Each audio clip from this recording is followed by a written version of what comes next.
Cette histoire m'a été racontée par un de mes amis coach. Quand il était petit, il est parti un jour avec son père pour regarder un film. Arrivé à l'entrée de la salle de cinéma, le vendeur de tickets lui a demandé « Monsieur, votre fils a quel âge ?»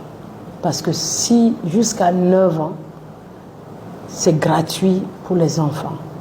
Son père a répondu au vendeur de tickets « Mon fils a 10 ans ». À l'époque, il n'était pas très grand de taille et il passerait facilement pour un garçon de 9 ou même de 8 ans.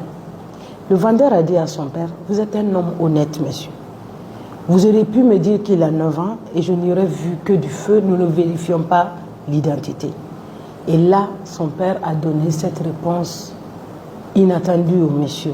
« C'est vrai, vous ne l'auriez pas su, mais mon fils, lui, il l'aurait su. » Et c'est de ça qu'il s'agit quand on parle de l'éducation d'un enfant. Parfois, on a envie que nos enfants soient parfaits.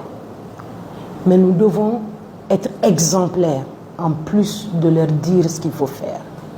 Nous devons être cohérents entre ce que nous disons et nos comportements. Nous devons partager nos valeurs quotidiennement dans nos actes, nos paroles et tous nos faits et gestes. C'est donc cela qui inspire un enfant à prendre un comportement correct, l'exemple que ses parents donnent, leurs faits et gestes, et pas uniquement ce que les parents disent à l'enfant de faire. Vos dires, vos faits et vos gestes doivent tous être cohérents pour pouvoir inspirer votre enfant. Réfléchissez-y.